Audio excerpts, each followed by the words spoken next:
ఈ ప్రపంచంలో అతి గొప్పది, అత్యంత విలువైనది ఏదైనా ఉందంటే అది కేవలం తల్లి ప్రేమ మాత్రమే. ఒక తల్లి తన పిల్లల కోసం ఎంత కష్టమైన పడుతుంది, తన పిల్లల కోసం ఎన్ని అవమానాలైనా సరే భరిస్తుంది. కానీ ప్రస్తుత ప్రపంచంలో కొంతమంది, అంటే 100లో 10% మంది తల్లులు తమ స్వార్థం కోసం, తమ సుఖం కోసం పిల్లలను వదిలేసి వేరే వ్యక్తితో వెళ్తున్నారు. కొంతమంది అయితే పిల్లల్ని చంపేస్తున్నారు. కానీ ప్రస్తుతం ఈ ఎపిసోడ్లో మనం ప్రపంచంలోనే అత్యంత గొప్పదైన ఒక తల్లి గురించి తెలుసుకోబోతున్నాం. మన పురాణాల్లో కానీ మన ఇతిహాసాల్లో కానీ ఇంతటి త్యాగం ఒక తల్లి తన పిల్లల కోసం చేసి ఉండదు, ఇన్ని అవమానాలని భరించుండదు. ఆమె పేరే మేరీ యాన్ బేవన్. సో వీడియోలోకి వెళ్ళే ముందు ఒక్క లైక్ చేయండి, మీ తల్లికి మీకు ఉన్నటువంటి అనుబంధాన్ని కామెంట్ రూపంలో తెలియజేయండి.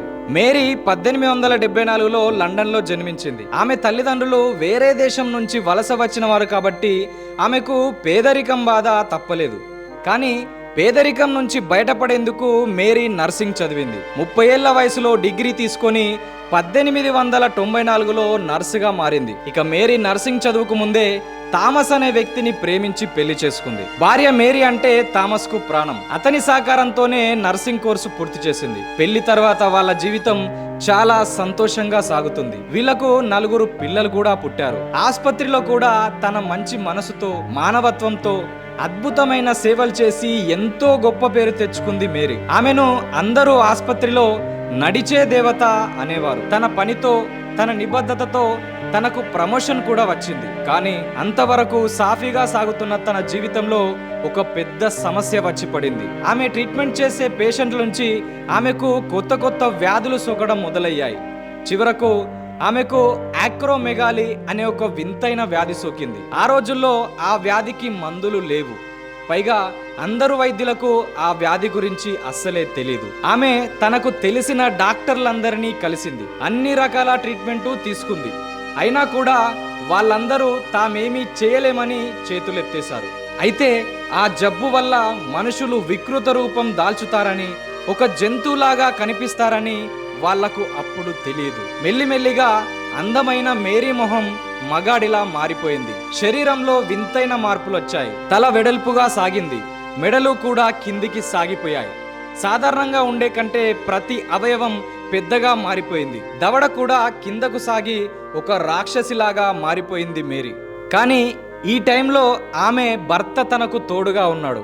ఆమెను నిరుత్సాహపరచకుండా ధైర్యంగా ఉండమని చెప్పి పిల్లలను పెంచుతూ ఉద్యోగం చేసి కుటుంబాన్ని పోషించాడు. కానీ మెల్లిమెల్లిగా మేరీ ఎవ్వరు కూడా గుర్తుపట్టలేనంతగా మారిపోయింది. బయటకు వస్తే జనాలు కూడా భయపడి పారిపోయేవారు. శరీరంలో గ్రోత్ హార్మోన్ అధికంగా విడుదల కావడం వల్ల ఈ సమస్య వచ్చిందని డాక్టర్లు చెప్పారు. అయినా ఆమెకు తన భర్త సపోర్ట్ ఉండడంతో ఆమె అంతగా భయపడలేదు. అయితే 1914లో భర్త హఠాత్తుగా చనిపోయాడు. ఒక్కసారిగా మరోసారి మేరీ జీవితం చీకటిమయమైంది. మేరీ కష్టాలు మరింతగా పెరిగిపోయాయి. పిల్లలు పెద్దవారవుతున్నారు, వాళ్లకు చదువు చెప్పించాలి. తనలాగా తన పిల్లలు కూడా పేదరికంలో మగ్గకూడదని చాలాసార్లు మేరీ ఆలోచిస్తూ ఉండేది. కానీ ప్రస్తుతం మేరీకి పని లేదు. ఆమెను చూసి ఎవరు ఆమెకు పని ఇవ్వడం కాదు కదా, దగ్గర కూడా రానిచ్చేవారు కాదు. పిల్లలను చదివించడానికి, వాళ్ళను సంతోషంగా ఉండేలా చూడడానికి ఉన్నటువంటి ప్రతి దారి మూసుకుపోతుంది మేరీకి. అయినా కూడా తను పట్టు విడువని విక్రమార్కుడి వలె ప్రతిరోజు తను పేపర్ చూస్తూ దాంట్లో ఏదో ఒకటి తనకు సెట్ అయ్యే జాబ్ కానీ, ఏదైనా అవకాశం వస్తుందని డైలీ వెతుకుతూ ఉండేది. మేరీ తన పక్కింట్లో ఉండే వృద్ధులకు సహాయంగా ఉంటూ ఏదైనా పని ఉంటే చేసి పెడుతుండేది.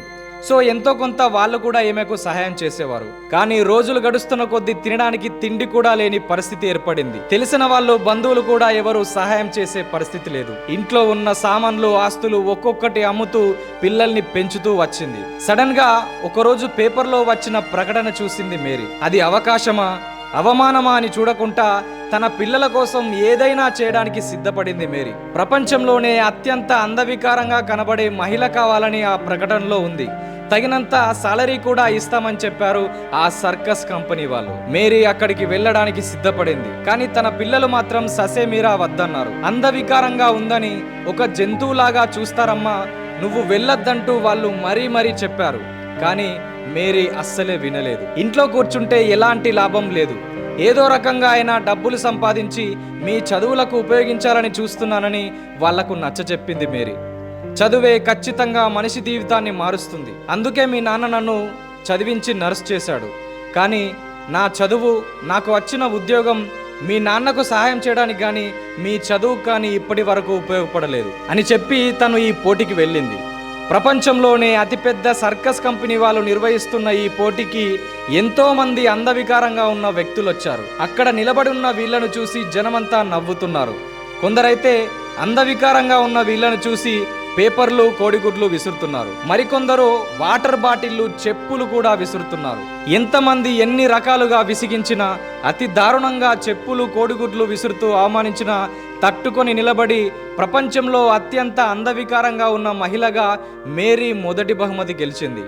ఆ సర్కస్ కంపెనీలో జాబ్ కూడా సంపాదించింది. పోటీలో గెలిచిన తర్వాత బహుమతి ఇచ్చే టైంలో కూడా అక్కడున్న కంపెనీ వాళ్ళు ప్రపంచంలోనే ఈమె కంటే అందవికారంగా, అత్యంత హీనంగా ఉన్న మహిళ లేదు అని వేలాది మంది ముందు ప్రకటన చేస్తూ ఆమెకు ఆ నగదు బహుమతి అందజేశారు. అయినా కూడా తన పిల్లల కోసం సహించింది మేరీ. జంతువుల పక్కన మరొక బోన్లో ఉంచి జంతువులలాగానే ఆమెను కూడా ట్రీట్ చేసి అవమానించినా తట్టుకుంది. తన పిల్లల చదువు కోసం ఒక్కొక్క ప్రదర్శనకు వెళ్తూ అవమానాలు పడుతూ వచ్చిన డబ్బుతో తన పిల్లల చదువు కోసం, వాళ్ళ ఉన్నతి కోసం ఉపయోగించేది మేరీ. సర్కస్లో మనుషులు చేసే విన్యాసాల కంటే జంతువులకే విలువ ఎక్కువ.